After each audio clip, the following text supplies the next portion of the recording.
예, 사도행전 두 번째 시간입니다. 성경을 보면 이제 우리 기독교 신앙의 특징은 기다림이죠, 기다림. 그죠? 기다림으로 시작해서 기다림으로 끝나는 겁니다. 그러니까 죽어야 끝나는 거예요. 그죠? 큰 기다림들이 존재하는 것도 오늘 본문에서도 이제 나오죠. 큰 기다림이 있어요. 기다리라는 거죠. 성령이 임하실 건데 성령 강림이 있을 때까지 너희는 기다려라 라는 거예요. 또 기다림입니다. 구약에서는 메시아 대망이라는 약속의 기다림이 있었죠. 그렇죠? 그리고 신약에서는 뭐예요? 메시아는 오셨으니까 이제 성령 강림의 기다림이 있는 거죠. 그 약속의 기다림이 있으며 마지막으로는 언제예요? 예수 그리스도의 재림이 또 있죠. 그렇죠? 우리 또 재림을 기다리는 겁니다. 우리는 재림을 기다리는 시대에 살아가고 있죠. 그 약속의 기다림입니다. 끊임없는 기다림이에요. 하지만 이건 전부 예수 그리스도와 관련된 기다림이에요.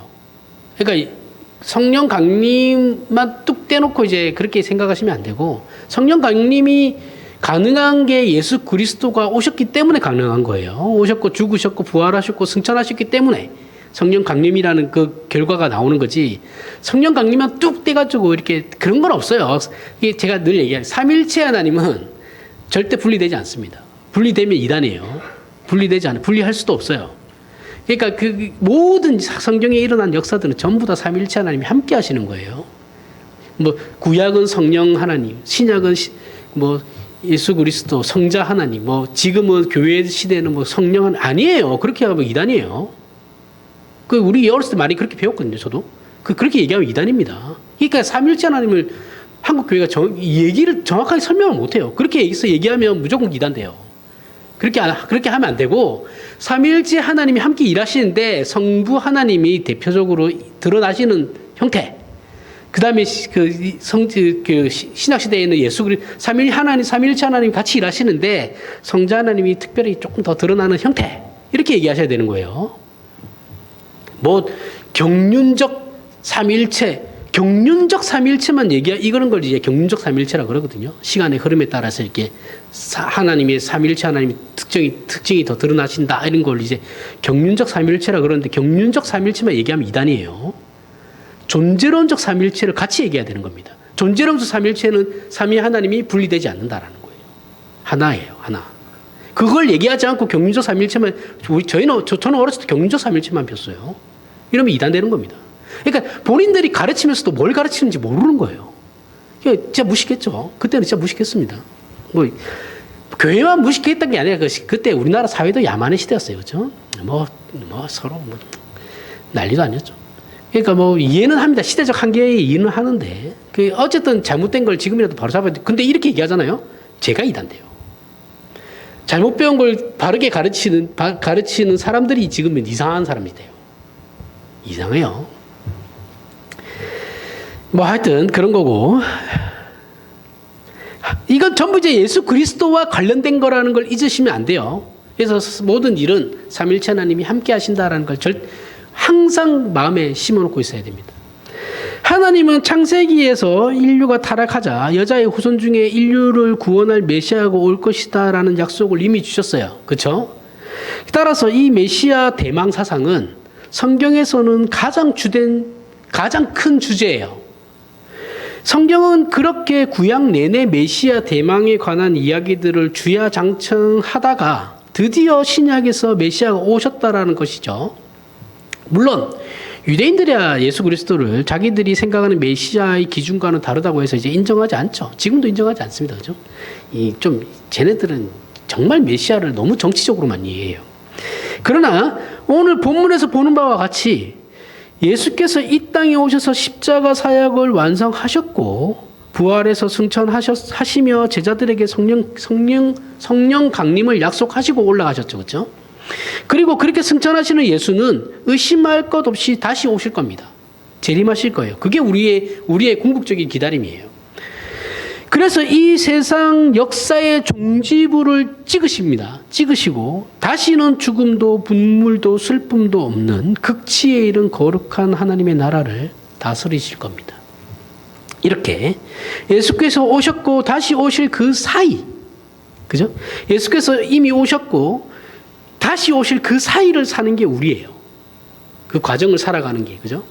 그러니까 우리는 이미 받은 약속은 있지만 아직 기다려야 하는 그런 과정 속에 있는 거죠. 이미 그리고 아직이에요. 그래서 제가 이거 여러 번 말씀드렸는데 그걸 항상 생각하고 계셔야 돼요. 그렇기 때문에 지금은 완벽한 그런 건 아니에요. 아니죠, 그죠?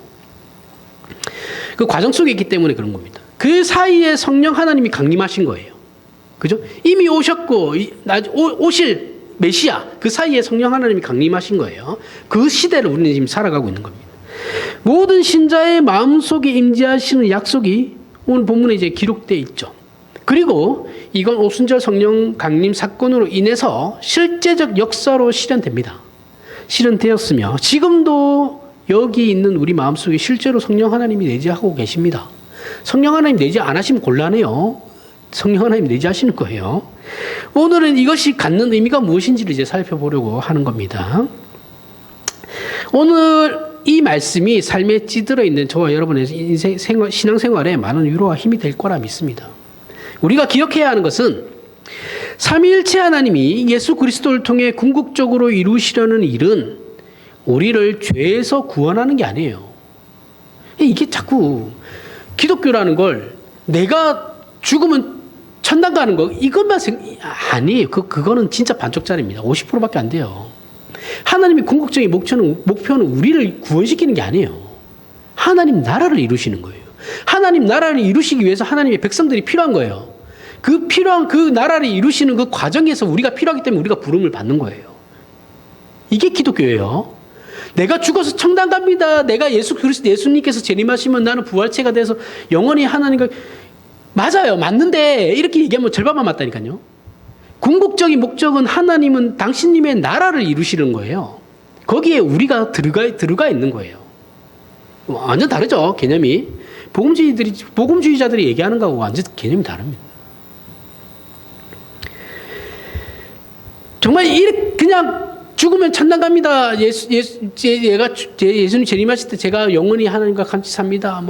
개털모자 쓰기 싫어요. 나는 금가는 쓰고 싶어. 이런 거 얘기하면 진짜 기독교를 진짜 미안한데 1도 모르는 거예요. 그렇게만 얘기하는 사람들. 이 땅에서 복박슨 진짜 기독교를 하나도 모르는 겁니다. 하나님의 궁극적인 목적은 늘 얘기하지만 하나님의 나라를 이 땅에 도래케 하셨죠. 예수님의 초림으로 말미암아 이 땅에 하나님 나라가 임했어요. 천국이 임한 거예요. 임했는데 그 나라를 이제 역사 속에서 시간이라는 그 과정 속에서 확장을 해 나가시는 거예요. 확장해 나가시고 온건하게 더 세워져 가시는, 그렇다고 해서 완전한 나라가 아니냐라면 그렇게 얘기하면 또 안 돼요. 완전한데 온전하게 그 확장해 나가고 세워져 가는 그 일에 그러면서 극치에 이른 하나님 나라. 극치는 언제 오는 거예요? 극치에 이른 하나님 나라는 예수 그리스도께서 재림하실 때. 그때 극치에 이른 하나님의 나라가 되는 거예요. 거기에 우리가 어떻게 해요? 부름을 받고 그 나라를 세워가는 일에 쓰임을 받는 거예요. 거기에 무슨 내 욕심과 욕망은 들어갈 자리가 없어요. 죄송한데 그렇게 얘기하시면 진짜 기독교를 1도 모르는 겁니다.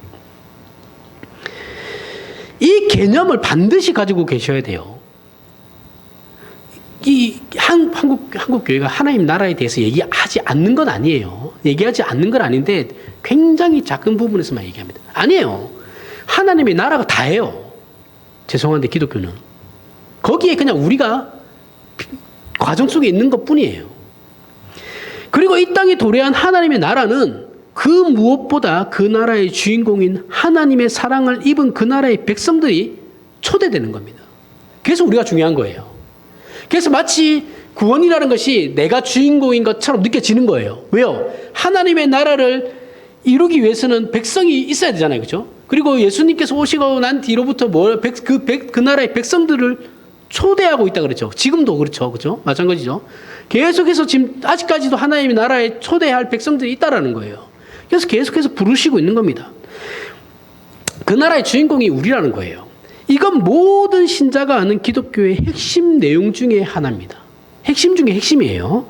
그런데 우리는 그렇게 하나님의 나라로 부름을 받았을 뿐만 아니라 더 많은 자녀를 그 나라로 불러오게 하려고 하나님이 우리를 어떻게 해요? 동력자로 부르신 거예요. 그죠? 내 삶을 성공시키는 게 하나님의 목적이 아니라 하나님의 나라를 확장하고 세워 나가는데 우리를 구원하신 백성으로 부르는가 동시에 우리를 일꾼으로 동역자로 동시에 부르셨다는 겁니다. 모든 신자는 목사고 뭐고 다 필요 없어요. 다 똑같아요. 다 그렇게 쓰임 받는 거예요. 예수께서 오시어 죄와 사망에서 우리를 건져내심으로 하나님의 자녀 삼으신 것 같이 이제 우리의 존재와 인생의 빛과 생명을 허락하심으로 우리의 삶과 말과 행동을 통하여 하나님이 당신님의 나라를 펼치시고 그 일을 통하여 죽어가던 영혼들을 구원하시는 일에 우리를 사용하시는 거예요. 하나님 옛날처럼 뭐 빛이 있으라해서 하나님 짠 하고 나타나가지고 일을 하시는 것이 아니고 하나님의 백성들을 통해서 이제 일을 하시겠다라는 거예요. 또한 그렇게 우리를 동참시키심으로 하나님 나라에서 우리의 신앙과 인격의 수준이 더 높고 깊어지는 겁니다. 그 깊어져 가는 그 일을 동시에 진행하고 계시는 거예요. 그러니까 하나님의 나라의 백성으로 우리를 부르셨고 그 나라를 확장해 가는데 우리를 동시에 동역자로 부르셨는데 그렇게 우리를 부르신 이유가 뭐냐면 우리의 신앙과 인격을 더 성장시키기 위해서라는 거예요. 그래서 때문에 하나님 나라는 지금도 우리와 함께 확장되는 겁니다. 확장되고 세워져 간다고 말할 수 있는 겁니다. 왜 힘듭니까? 내 삶이 왜 이래요? 당연히 그렇게 부름을 받았으니까 힘들 수밖에 없죠. 안 힘들면 그게 이상한 거예요. 그죠? 하나님의 나라의 일꾼으로 부름을 받았으니 당연히 힘들죠. 세상하고는 다르게 살아야 되는데.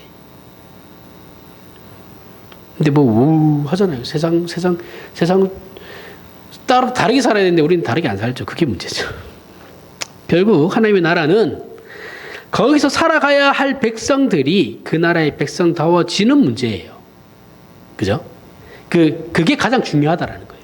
하나님의 나라로 부름받은 백성들이 하나님의 나라의 백성다워지는 문제. 그게 제일 큰 부분이죠.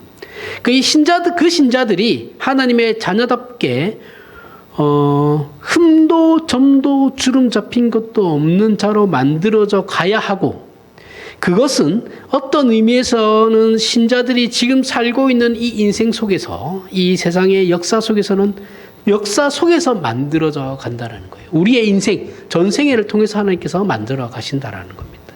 그래서 하나님의 나라를 세워가는 이 일은 점진적인 부분이 있다라는 것을 우리는 발견하게 되죠. 그러니까 한꺼번에 빡 하고 일어나는 게 아니고 시간을 두고 차츰 점진적으로 일어난다라는 거예요. 먼저 예수께서 오셨죠. 그죠?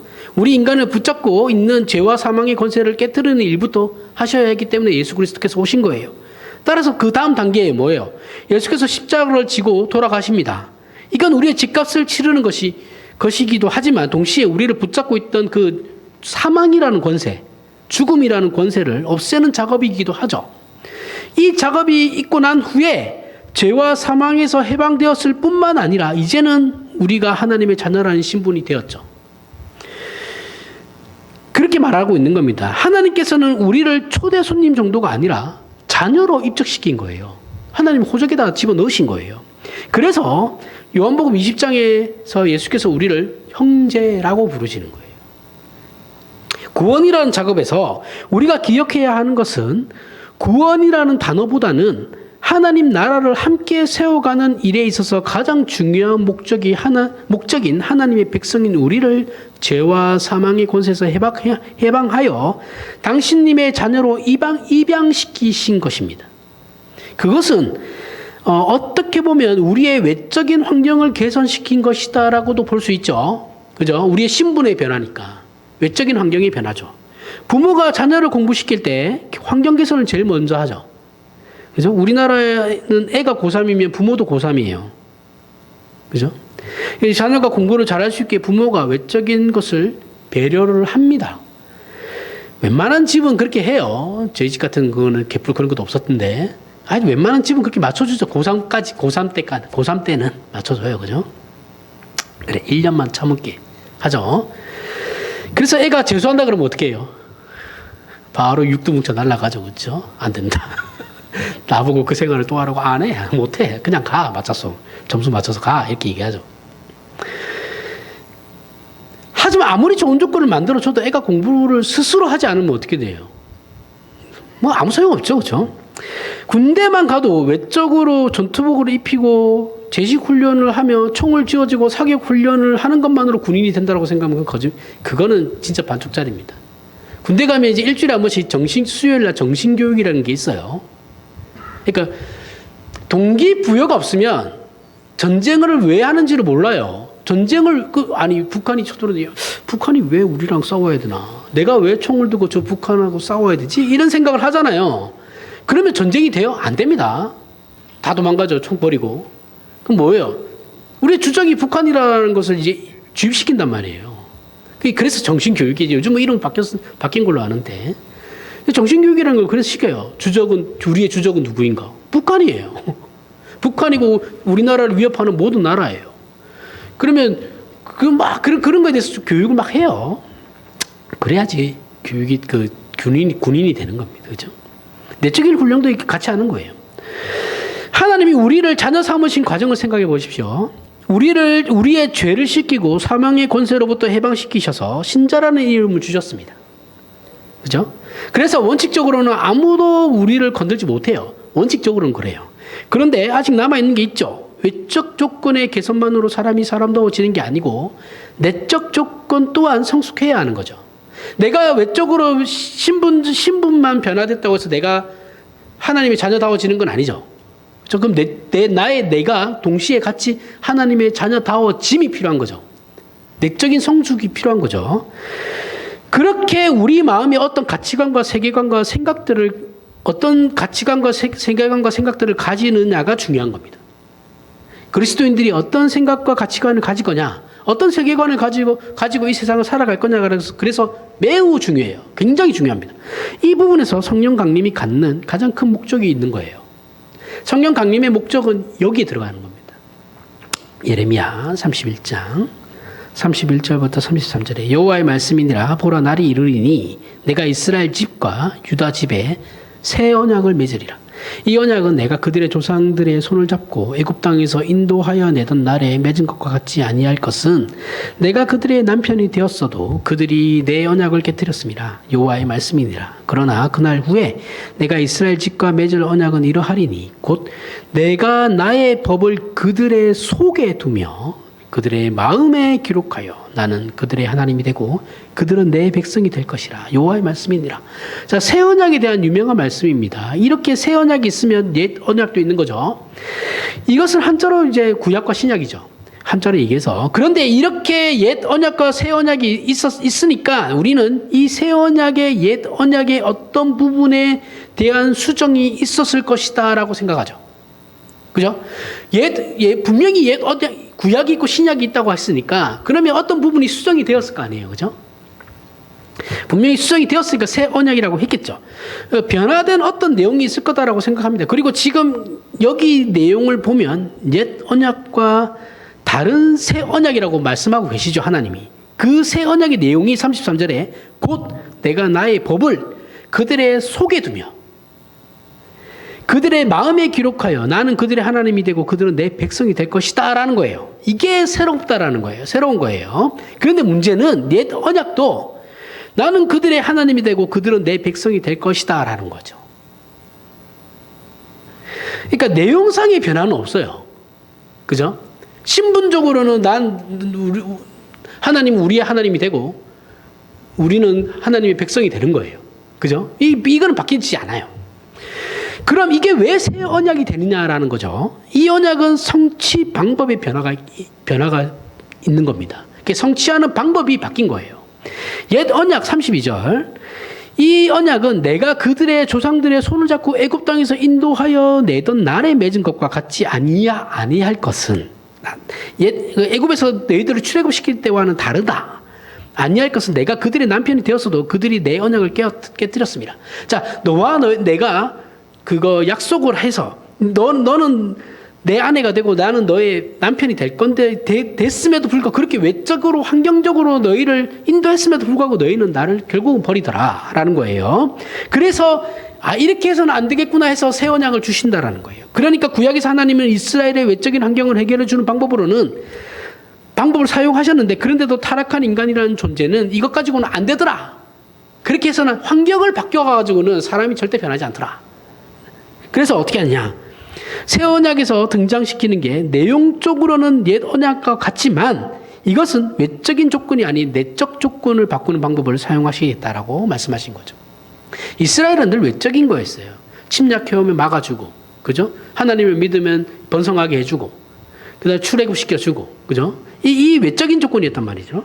그래서 이 우리의 외적 환경이 아니라, 그래서 하나님께서 바꾸신 방법이 우리의 마음을 고치겠다라는 거예요. 우리의 영혼을 고치겠다. 그 속을 고치는 방법이 어떤 의미에서는 성령 하나님을 우리에게 내재시키신다라는 겁니다. 이게 새 언약이에요. 성령 하나님을 주시겠다라는 거예요. 그게 새 언약이에요. 우리는 구원이라는 것은, 근데 이 성령 하나님 주시겠다는 거, 이게 새 언약은 메시아가 오신 것부터 시작이거든요.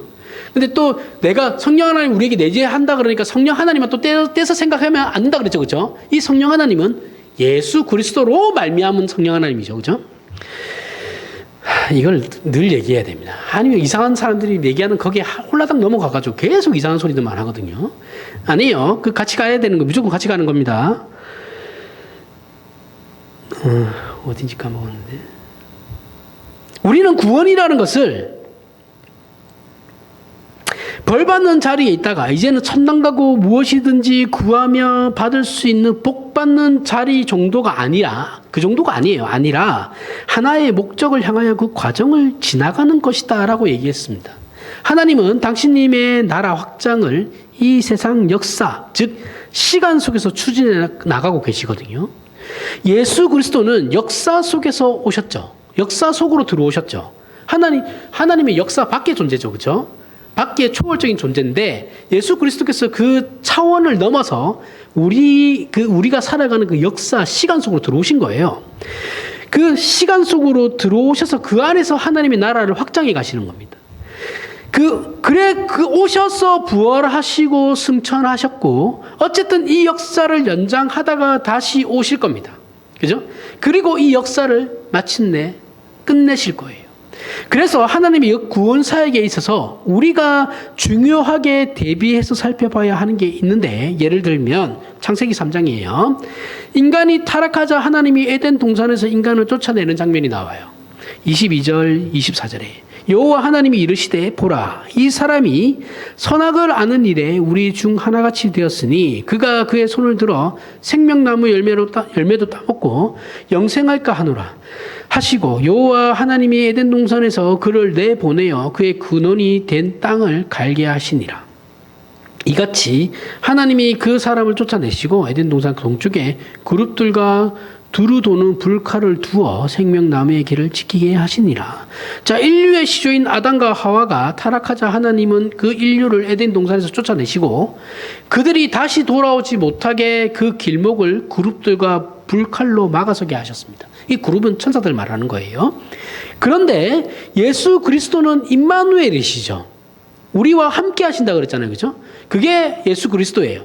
그 임마누엘이라는 건 하나님이 우리와 함께 하신다는 뜻이고, 우리가 하나님께 찾아가는 것이 아니라 거꾸로 어떻게 해요?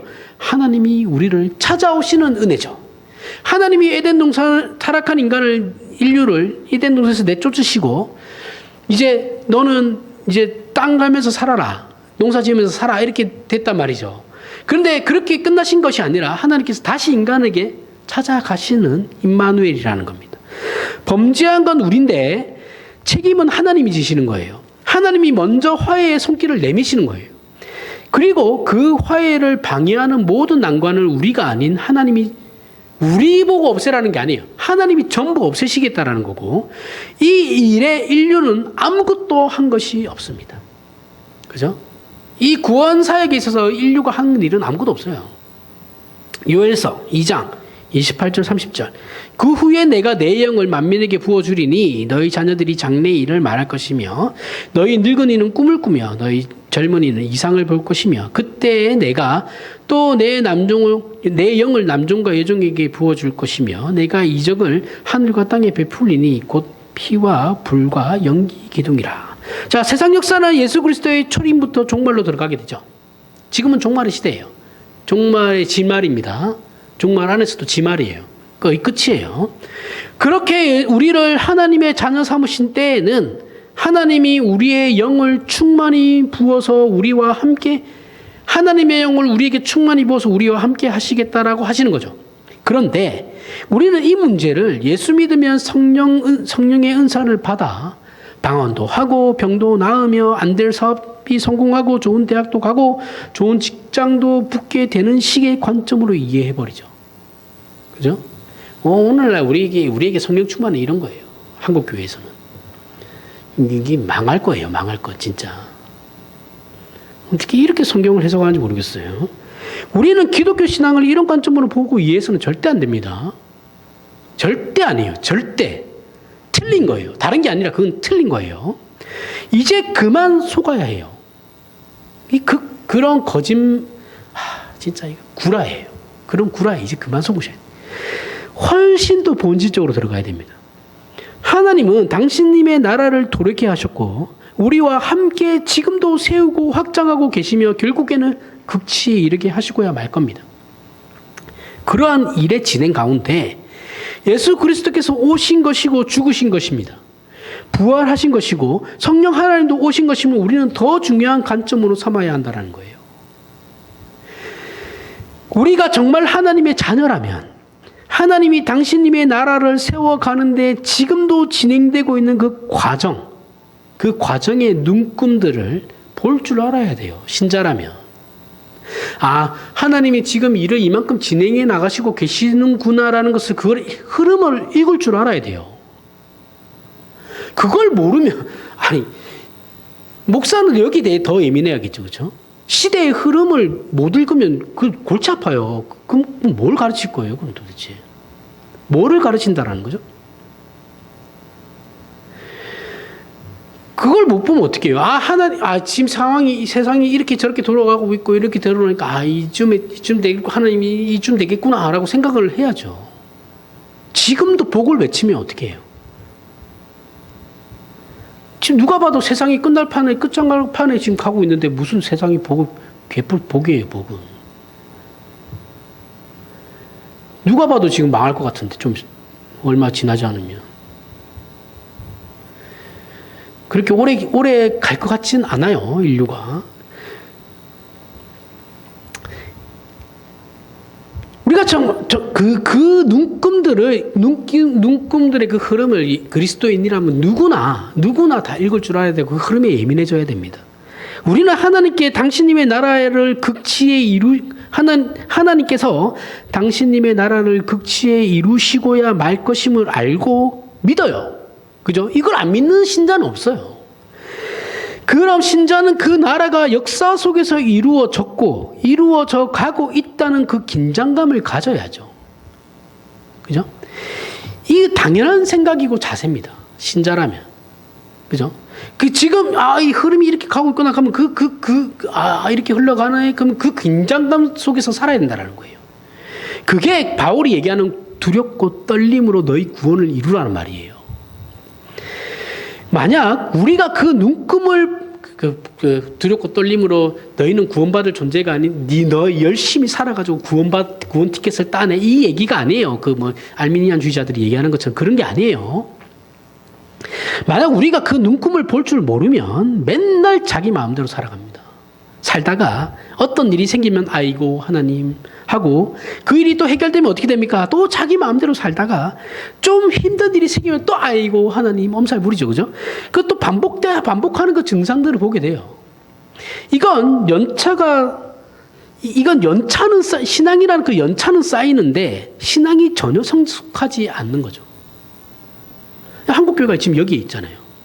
이 상태잖아요. 나이는 먹는데 어른이 안 되는 거예요. 그냥 시간만 보내는 겁니다. 시간만. 이러면 우리의 신앙은 하나의 초점을 향해서 쌓아가거나 모이지 않아요. 흩어져 버립니다. 블록이 되어버려요.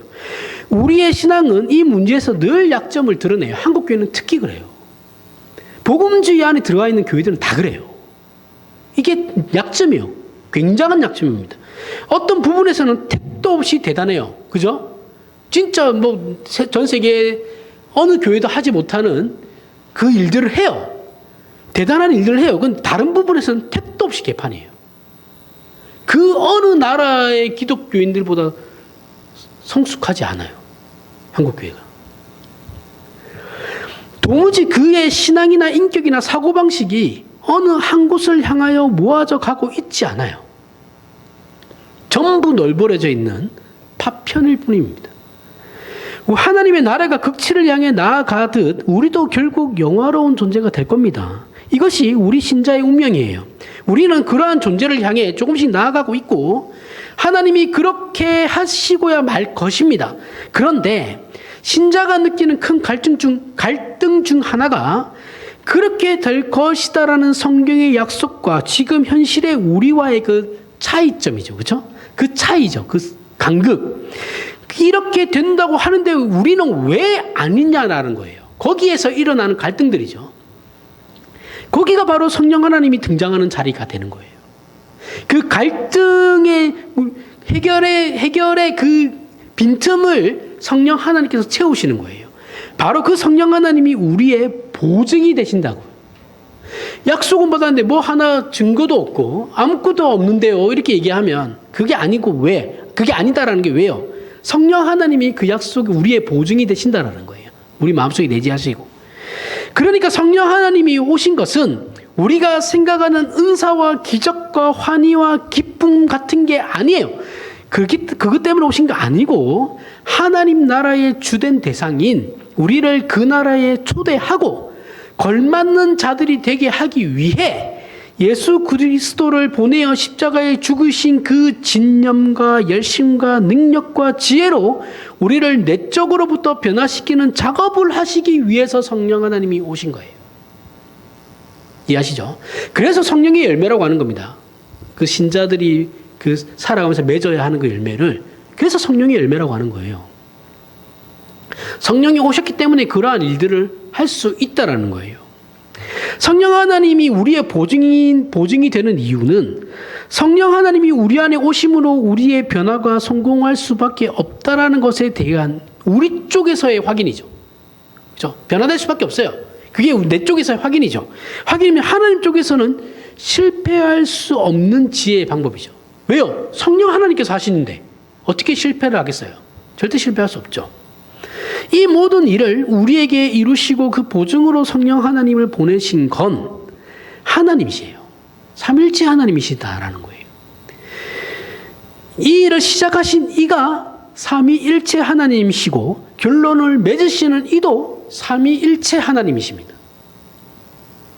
그래서 하나님이 우리를 신자답게 만들기 위해 이스라엘처럼 외적 조건만 변화시키신 게 아니라 그 신분이라는 그 외적 조건만 변화시키신 게 아니라 이제는 내적 조건도 변화시켜 우리가 마음으로부터 하나님께 순종하는 자가 되는 일을 반드시 성공시키시겠다는 하나님의 열심이 성령 강림 사건을 일으키신 거예요. 우리가 원해서 된 게 아니 하나님 성령 하나님 나한테도 오세요. 성령 하나님이 내가 그렇게 하나님께 요구한다고 해서 될 문제가 아니에요. 하나님들 내 자식들도 성령 은사를 성령의 그 충만함을 받게 해주세요. 물론 기도는 할 수 있는데 그게 우리가 기도한다고 되는 게 아닙니다. 죄송한데 하나님이 때가 다 있는 거예요. 그때는 우리는 모르죠. 그죠?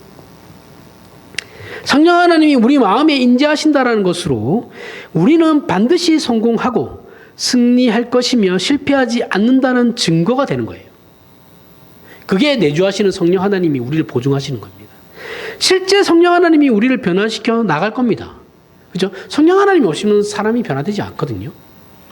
이게 성경이 하고 있는 약속이에요.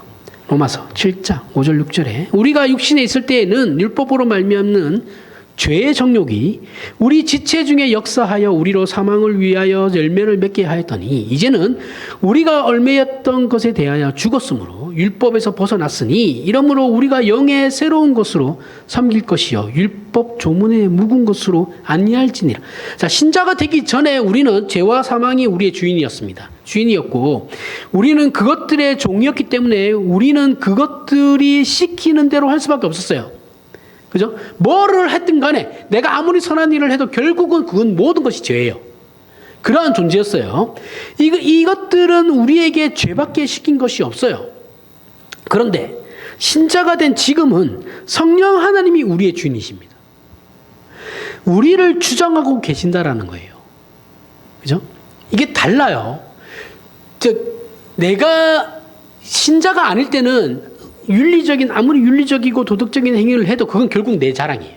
그죠? 도덕은 결국은 자기 자랑이거든요. 나는 너와 다르다라는 거예요. 늘 얘기했죠.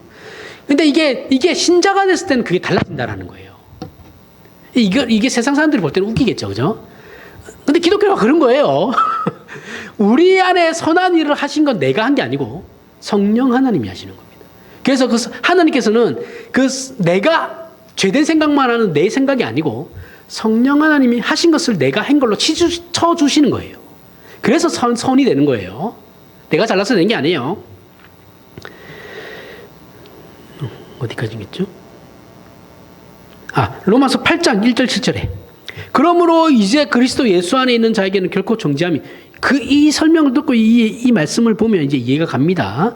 결코 정죄함이 없나니 이는 그리스도 예수 안에 있는 생명의 성령의 법이 죄와 사망의 법에서 너를 해방하였습니다. 율법이 육신으로 말미암아 연약하여 할 수 없는 그것을 하나님은 하시나니 곧 죄로 말미암아 자기 아들을 죄 있는 육신의 모양으로 보내어 육신의 죄를 정하사 육신을 따르지 않고 그 영을 따라 행하는 우리에게 율법의 요구가 이루어지게 하려 하심이니라. 육신을 따르는 자는 육신의 일을 영을 따르는 자는 영의 일을 생각하나니 육신의 생각은 사망이요 영의 생각은 생명과 평안이니라. 육신의 생각은 하나님과 원수가 되나니 이는 하나님의 법에 굴복하지 아니할 뿐 아니라 할 수도 없습니다.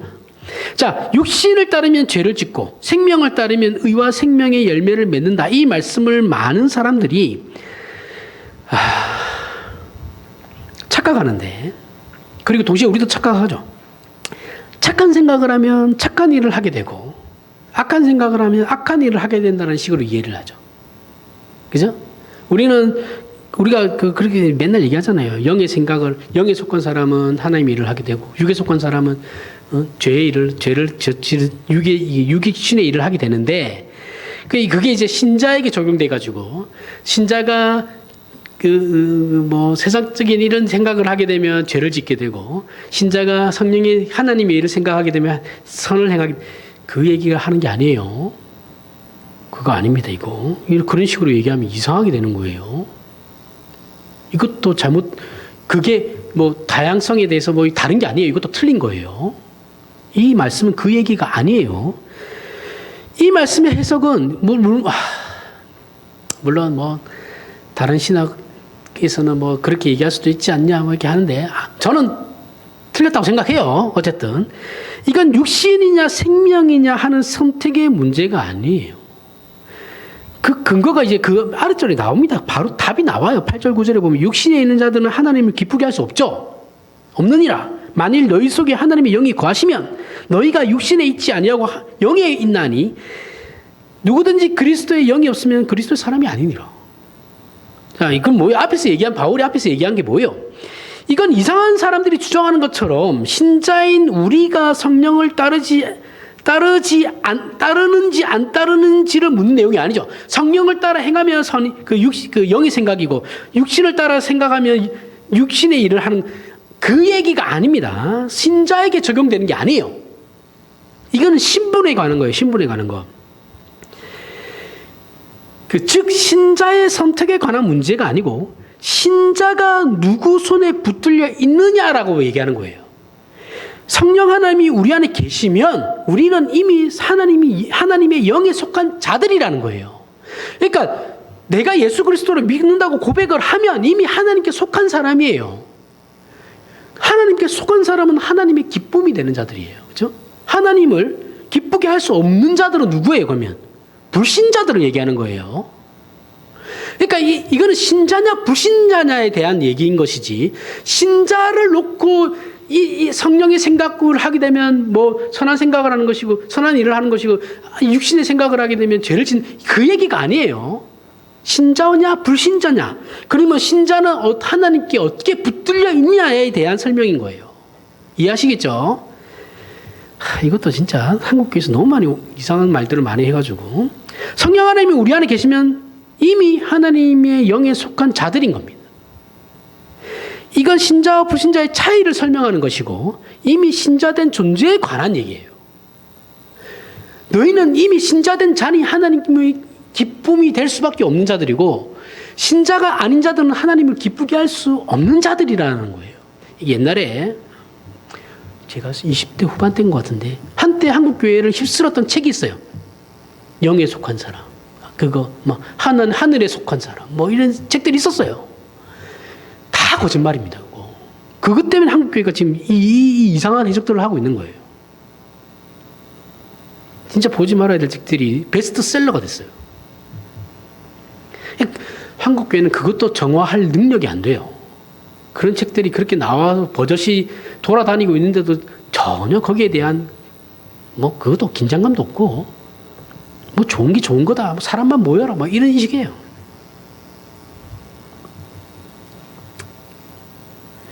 신자는 따지고 보면 이중인격자죠. 그죠? 우리 안에 나만 있는 게 아니에요. 내 속에 내가 너무 많은데 그 내 속에 내가 너무 많은 나만 있는 게 아니고 성령 하나님도 같이 있는 거죠. 그죠? 우리의 자아가 있고 나를 나답게 만드시는 내주하시는 성령 하나님 계시는 겁니다. 그러면 우리 쪽에서는 우리 자아는 원래 나쁜 놈인데 내주하신 성령께서 계속 좋은 일을 하자고 설득하시는 거예요. 우리 안에서 전쟁이 일어나죠. 예 하다가 결국은 우리 자아가 좋은 쪽으로, 근데 우리는 해버리죠. 내가 좋은 쪽으로 해버려요. 그런데 아닌 걸 아는데도 해요. 그게 사람이에요. 그게 어리석다라는 거죠.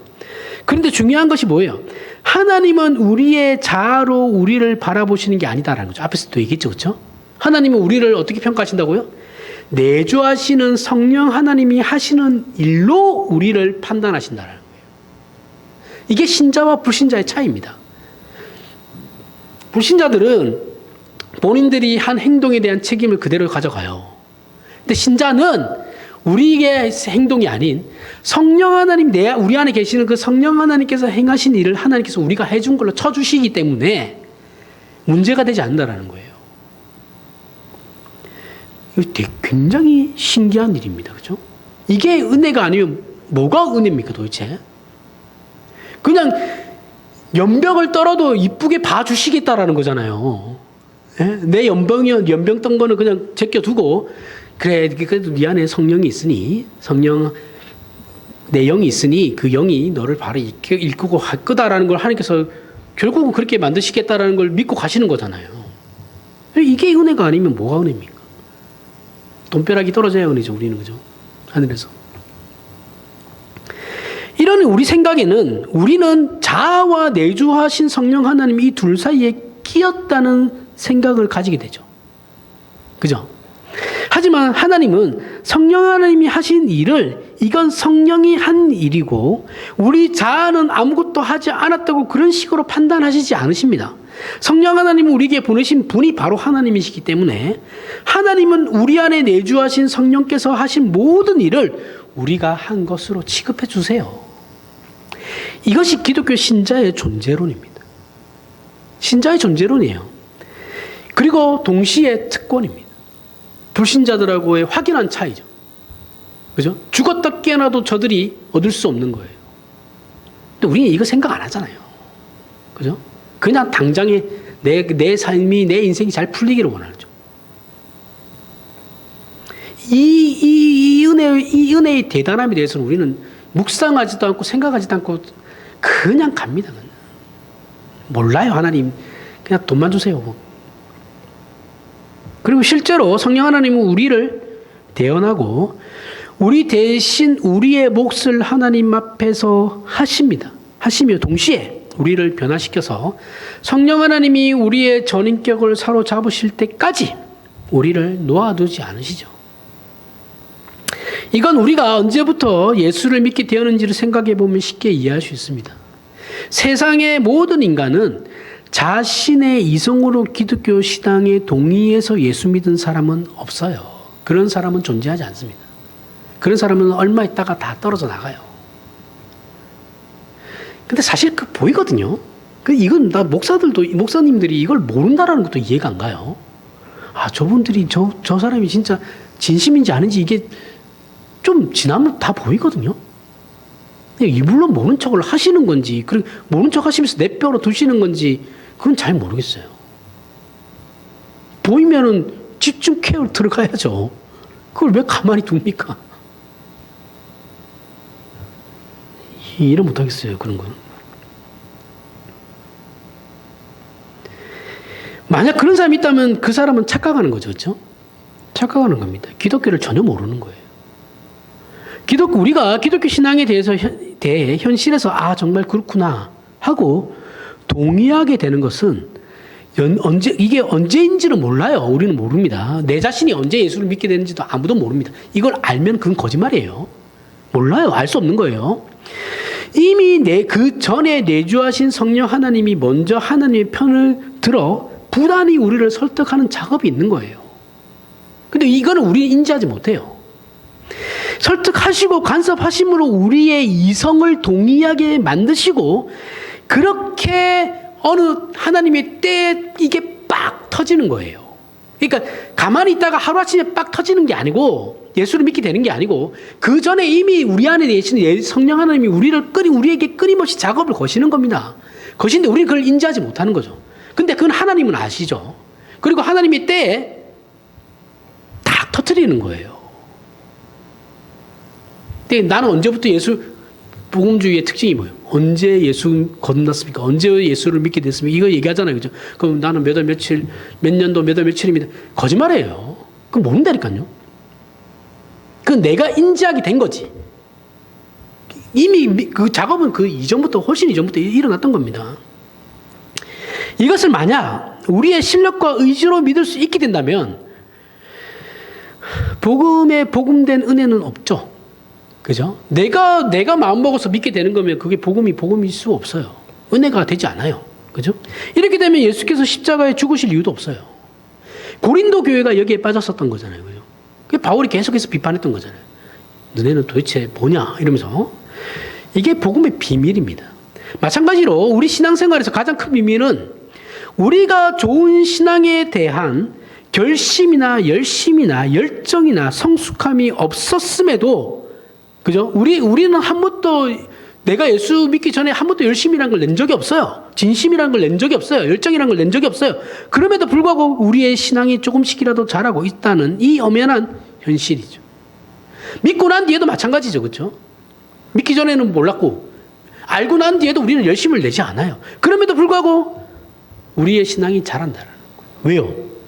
성령 하나님이 우리 안에 계시니까. 이건 여기 있는 우리 자신들이 누구보다도 잘할 겁니다. 그죠? 우리는 그렇게 노력하지 않았음에도 자신이 어느 순간부터 세상 사람들이 기독교를 욕하면 겉으로는 아무 말도 못하지만 속으로는 아유 저것들 제대로 알지도 못하면서 좀 제대로라도 알고 얘기하지라고 기독교 편을 들게 되죠. 그렇게 내가 신앙이 좋은 사람도 아닌데 그러면서 흠칫 놀라죠. 내가 이런 말 한다고? 내가 이런 생각을 한다고? 그 다음에 어느 순간 친구에게 자기도 모르게 기독교를 설명하고 있어요. 종교 얘기 잘 안 하죠. 친구들끼리 만나면 그죠? 정치 얘기, 종교 얘기 잘 안 하는데 어느 순간 자기도 모르게 그렇게 얘기하고 있다고요. 예를 들면 부모 말 안 들어도 잘하고 공부 못해도 잘하고 별나도 잘하고 싸워도 잘하고 비가 와도 잘하고 눈이 와도 잘하고 생명은 잘한다라는 거예요. 그죠? 애들은 잘해요. 어떤 환경이 됐든 그건 상관없어요. 살아있는 존재는 모두가 다 잘합니다.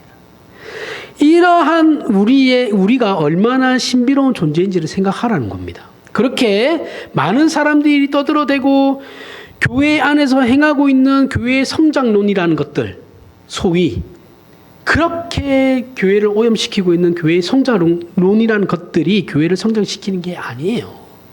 전부 다 그 세속적인 거 가지고 들어와가지고 교회 성장시킨다고 그렇게 얘기하는 것들이잖아요. 살아있는 생명은 자라게 되어 있다고요. 내가 열심을 안 내도 내가 하나님의 택함받은 백성이라고 한다면, 내 안에 성령께서 내주하고 계신다면, 내가 예수 그리스도를 믿고 있다면 나는 어느 정도의 그 정도의 차이는 있겠지만 조금씩이라도 자란다라는 거예요. 그게 신자입니다. 자랄 수밖에 없어요. 하나님의 영이 우리 안에 내주하시고 우리를 주장하시면 우리 자신도 모르는 걸 대신해서 기도하고 안타까워하시며 우리의 가장 사소한 부분까지 간섭하시죠. 그래서 우리를 하나님의 자녀답게 만들기 위해 지금도 인도하시고 다듬어 가시며 바꾸고 계십니다. 지금 이 순간에도 성령 하나님은 지금 이 말씀을 통해서 저와 여러분들을 바꿔가고 계셔요. 끊임없이. 불편함을 주죠. 우리의 마음에. 말씀을 통해서. 이것이 성령 강림의 의미라는 거예요. 이상한 신비적이고 방언 터지고 예언 터지고 병자간 그게 아니고, 그런 의미에서 우리는 절대적으로 복된 존재입니다. 그죠? 사람의 속사정은 그 사람의 영혼만이 정확하게 알아요. 내 사정은 내 마음의 내 사정은 나만 압니다. 그죠? 그 누구도 몰라요. 아무리 설명을 해도 그냥 대충 감 잡고 이해만 하지. 그것도 이제 공감 능력이 있는 F들이나 하는 거지. 저처럼 T인 사람들은 별로 그런 거 없어요. 그 왜들 하고 그렇게 얘기하겠죠. 그죠? 이건 기질이라 바뀌지도 않아요. 기질하고 성향은 다릅니다. 기질은 타고나는 거고 성향은 후천적인 거예요. 성향은 바뀔 수 있어요. 근데 기질은 안 바뀌어요. 죽었다 깨어나도 안 바뀝니다.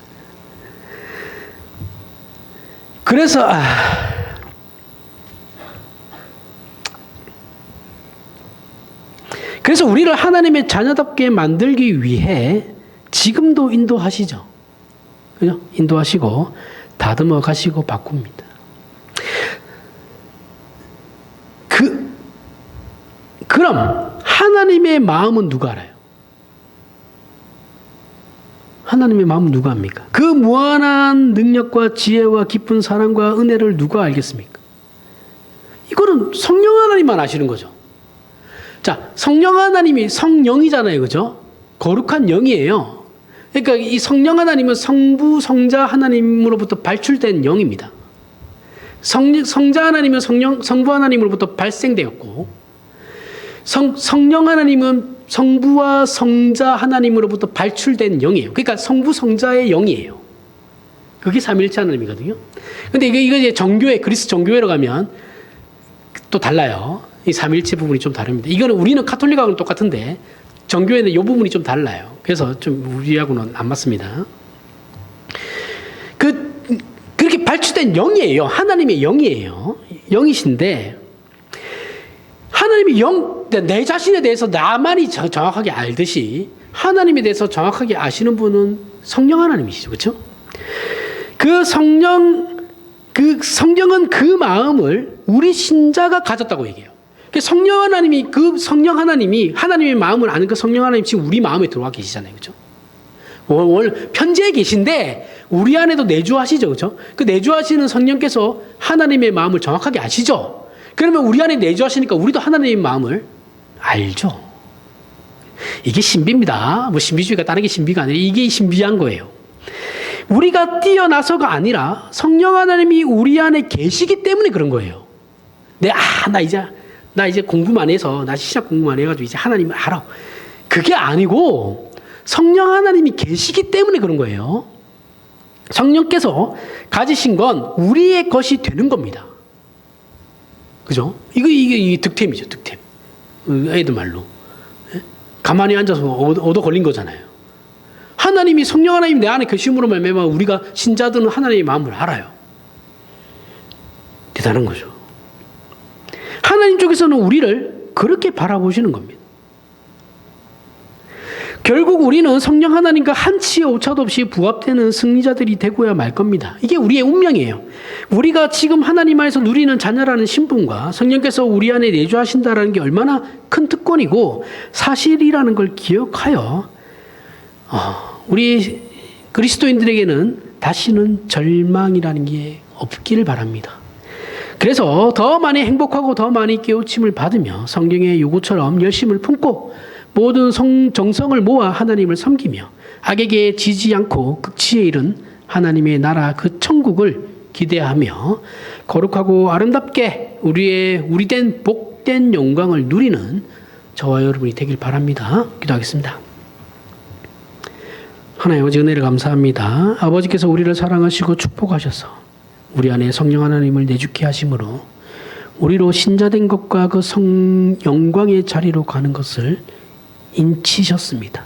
이 길을 걷는 게 우리 힘만으로 가는 게 아니라 성령께서 함께 하심으로 이루어지고 승리하고야 말 길이라는 것을 기억하여 이 시간 우리로 위로받게 하시며 힘을 다하여 하나님을 찬송하게 하시고 열심을 품고 하나님께서 요구하시는 이 길에 소망을 두고 진심을 바치게 도와주시옵소서. 예수님 이름으로 기도합니다. 아멘.